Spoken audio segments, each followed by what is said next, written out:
One of the most famous parts of Plato's Republic is the allegory of the cave, which Socrates tells to his opponents and which depicts Plato's distinction between the world of the appearances and the real world of the forms.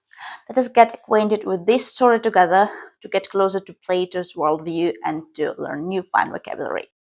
Behold, human beings living in an underground den, which has a mouth open towards the light and reaching all along the den.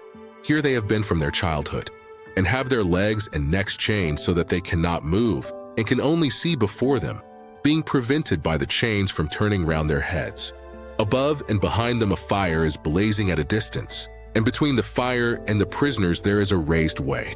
And you will see, if you look, a low wall built along the way, like the screen which marionette players have in front of them, over which they show the puppets. Men passing along the wall carrying all sorts of vessels, and statues and figures of animals made of wood and stone and various materials, which appear over the wall.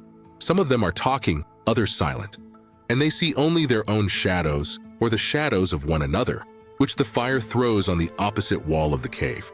To them, I said, the truth would be literally nothing but the shadows of the images. And now look again, and see what will naturally follow if the prisoners are released and disabused of their error. At first, when any of them is liberated and compelled suddenly to stand up and turn his neck round and walk and look towards the light, he will suffer sharp pains. The glare will distress him, and he will be unable to see the realities of which in his former state he had seen the shadows. And then conceive someone saying to him that what he saw before was an illusion, but that now, when he is approaching nearer to being and his eye is turned towards more real existence, he has a clearer vision. What will be his reply?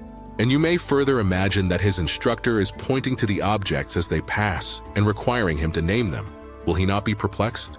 Will he not fancy that the shadows which he formerly saw are truer than the objects which are now shown to him? He will require to grow accustomed to the sight of the upper world. And first he will see the shadows best, next the reflections of men and other objects in the water, and then the objects themselves. Then he will gaze upon the light of the moon and the stars and the spangled heaven, and he will see the sky and the stars by night better than the sun or the light of the sun by day. Last of all, he will be able to see the sun, and not mere reflections of him in the water, but he will see him in his own proper place, and not in another, and he will contemplate him as he is. And when he remembered his old habitation and the wisdom of the den and his fellow prisoners, do you not suppose that he would felicitate himself on the change and pity them? Imagine once more, I said, such an one coming suddenly out of the sun to be replaced in his old situation. Would he not be certain to have his eyes full of darkness? And if there were a contest, and he had to compete in measuring the shadows with the prisoners who had never moved out of the den, while his sight was still weak and before his eyes steady, would he not be ridiculous? Men would say of him that up he went and down he came without his eyes, and that it was better not even to think of ascending. And if anyone tried to loose another and lead him up to the light, let them only catch the offender, and they would put him to death.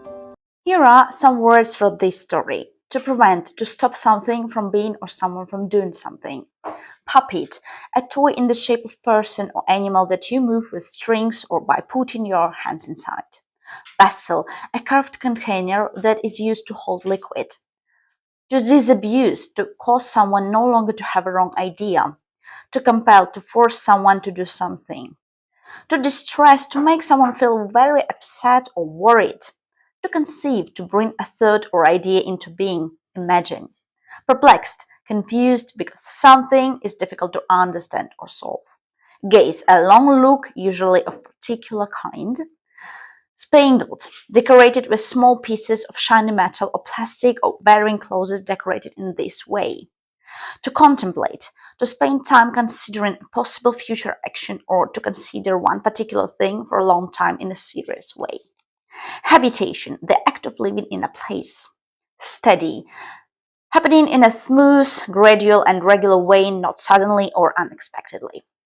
If you want to learn more high-level vocabulary through great text, please subscribe to my channel for more.